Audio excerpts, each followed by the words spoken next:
வாழ்க்கையில் எல்லா கஷ்டங்களையும் நகைச்சுவை உணர்வோடு கடந்து செல்லும் பூர நட்சத்திரக்காரர்களுக்கு இந்த ஐப்பசி மாத பலன் எப்படி இருக்கு தெரிஞ்சுக்கலாம்.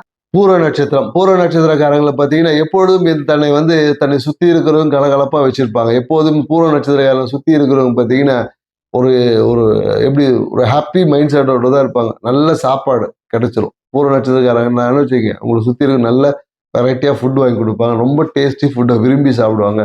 ஃப்ரெண்ட்ஸு யார் இருந்தாலும் சரி, தன்னுடைய நெட்வொர்க்கை சுற்றி எப்போதும் ஒரு ஹாப்பி அட்மாஸ்பியர் கண்டிப்பாக வைத்திருக்கக்கூடிய நபர்கள் பூர நட்சத்திரக்காரங்க தான். ஸோ இவங்களோட ஃப்ரெண்ட்ஸ் எல்லாம் பார்த்தீங்கன்னா ரொம்ப இவங்களை நம்பி இருப்பாங்க. ஆனால் இவங்க எல்லா விதத்திலும் ஒரு சுயநலமும் கலந்து இருக்கும் தான் சொல்லலாம். ஏன்னா இவங்களோட வேலை ஆகணும் அப்படின்னு ஒரு பிளான் பண்ணிட்டாங்கன்னா அந்த வேலையில தான் இவங்களுடைய அந்த எண்ணங்கள் இருக்கும்.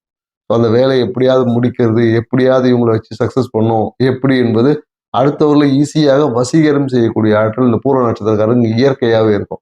ஸோ இந்த காலகட்டம் இவங்களுக்கு எப்படி இருக்குன்னு வச்சுங்களேன், இவங்க செய்த இத்தனை நாள் ஏதோ ஒரு பெரிய ஒரு வேலை பண்ணியிருப்பாங்க, அதற்கான வருமானத்தை ஈட்டக்கூடிய ஒரு காலகட்டமாக இந்த காலகட்டம் இருக்கு. ஸோ குடும்பத்தில் பார்த்தீங்கன்னா குடும்பத்திற்காக ஒரு மிகப்பெரிய ஒரு காஸ்ட்லியான ஒரு பொருட்களை வாங்கி சேர்க்கக்கூடிய இருக்கு. தொழில் மூலயமாக நல்ல ஒரு பொருளாதார வரவு என்பது இருக்கு. எடுத்த முயற்சிகளுக்காக நிறைய பேர் பயணம் செய்வாங்க. நிறைய பேர் இந்த காலகட்டத்தில் என்னன்னா வெளியூர் வெளிநாட்டு பயணங்கள் செய்வாங்க. ஏதோ ஒரு முயற்சி செஞ்சுவாங்க. ஒரு பிஸ்னஸ் ரீதியான முயற்சி, தொழில் ரீதியான முயற்சி, இதில் எடுத்த முயற்சிகள் வழியாக ஒரு பயணங்கள் என்பது இருக்கு.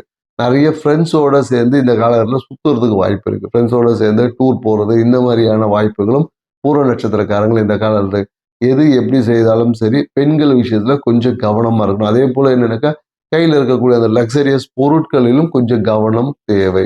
சரிங்களா? அதை எங்காவது தொலைவதற்கு இல்லை அதுக்காக விரயமாவதற்கு வாய்ப்பு இருக்கு. குறிப்பாக ஃபோனுக்கு ரொம்ப காஸ்ட்லி ஃபோன் இருந்ததுன்னா கை தவறி உடையலாம், இல்லை தொலையலாம். ஸோ அதுக்காக செலவுகள், தண்ட செலவு ஏற்படுறதுக்கும் வாய்ப்பு இருக்கு.